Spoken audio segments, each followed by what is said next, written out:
Hello, this is Tuesday with Tuesday. Real talk topics.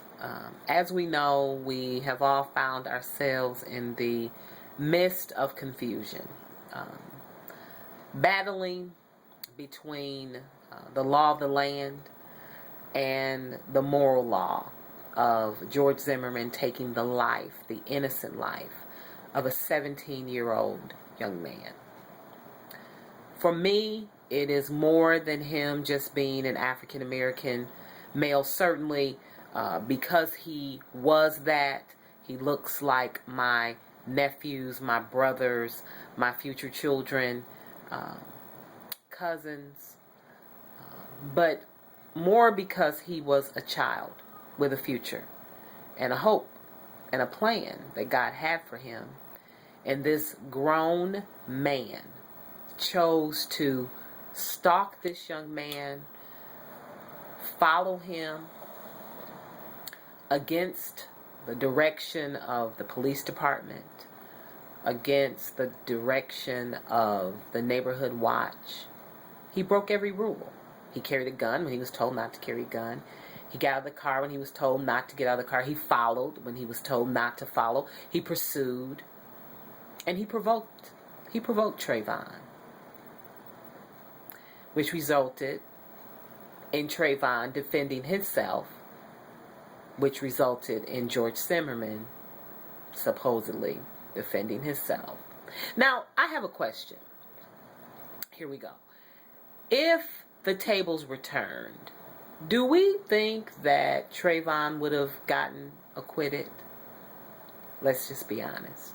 Do we think that TuesdayVon defending himself with this man following him, stalking him, provoking him, had he gotten the upper hand and defended himself, and George Zimmerman was found dead, now 6 feet under, do we think that TuesdayVon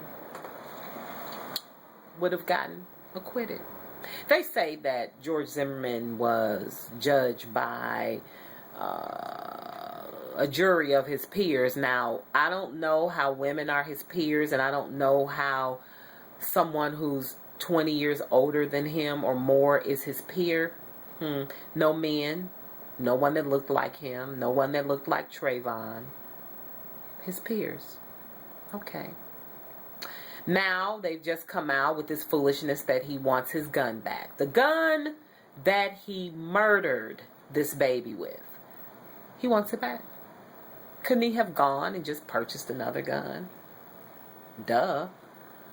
It's salt in the wound. It's a slap in the face. It's sad. It's sad. And so now we have the Justice Department saying that they are looking at filing charges against George Zimmerman. Well, I hope that they do. I hope that everyone who hears this message, who views this message, who retweets it, reposts it, YouTube it, however you see it, that you become a clarion voice to send an alarm, that everyone pray, that everyone contact the Justice Department, that everyone fill out one of those petitions to say, prosecute this man for unjustly killing this baby. Prosecute him for profiling. Send that message versus the other message that is going out there that you can follow, stalk, not follow the rules, break the laws, provoke someone into a fight, murder them, and get off. Because that's the message that's being sent. A very dangerous message that's being sent. So I challenge you listeners, I challenge you viewers, to send a message to let them know that he might have been found guilty in that court. But there's another court that's coming after him, and then there's a higher court above that.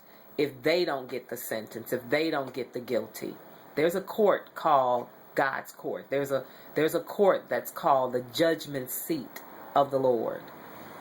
And I believe that God is coming after injustice against this baby. I believe it. I believe the Bible says, who will cry out for injustice? Do I have anyone else willing to cry out with me for injustice? See, people don't know how to pray like this no more. See, David prayed prayers like, break their neck and cause them to fall into the pit that they've dug for me and break their ankles. Hey, I'm with David. It's sometimes you just got to quit them penny-ante, Christian, wimpy, passive prayers and go after the unjust. Go after the injustice. Go after the wickedness and call it for what it is. I mean, Jesus came into the temple and knocked over tables because they was dishonoring the temple.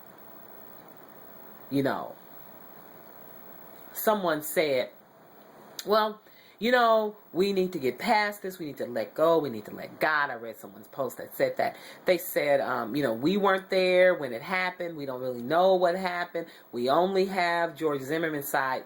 Yeah, right. Like, who, you believe him? I mean, really? And we weren't in the courtroom and we're not a juror. This was my statement to them. As a Christian, and they were a Christian and millions of Christians, and as Christians, we stand on different sides of this opinion. But as a Christian, you read the report of Jesus' persecution. You read the report of his trial. You read the report of him being beaten. You read the report of the battle that he fought to get to the cross in the garden. You read the report of the cross. And we know that none of that Jesus deserved. He did nothing to deserve the hatred of men. He did nothing to deserve being beaten. He did nothing to deserve any of that except to be sent by God. I'm not saying that TuesdayVon was. I'm not saying that he was to be used to be a martyr. But what I am saying is that we have read the report. We weren't there. But we believe the report that what happened to Jesus was unjust.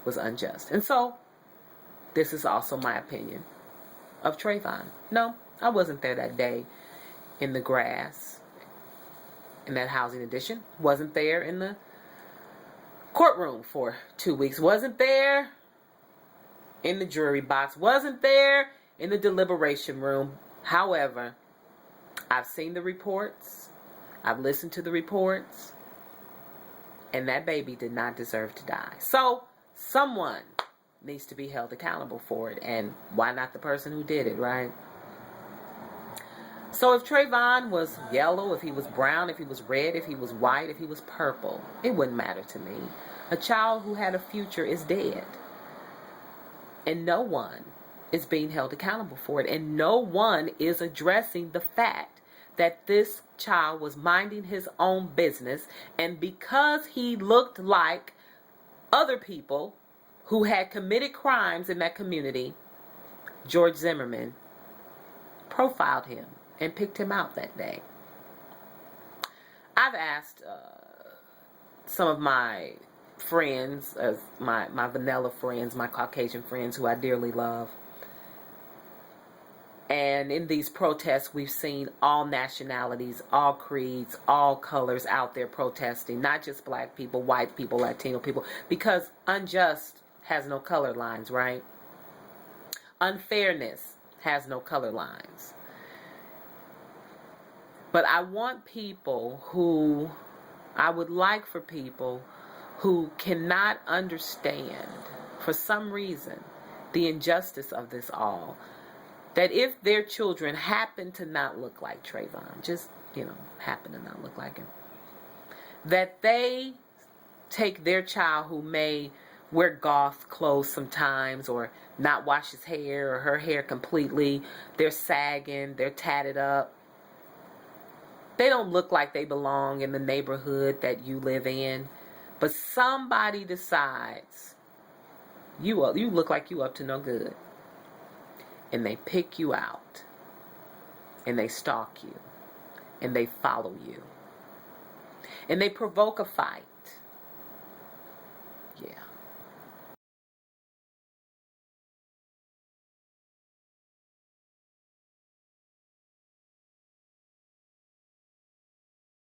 One, when you want someone to be held accountable for that, I would think you would. So let's all cry out for justice. Let's all hope that the system does right by TrayVon. But know this, beloved. If the system doesn't, God will. God will. Be encouraged. God bless you.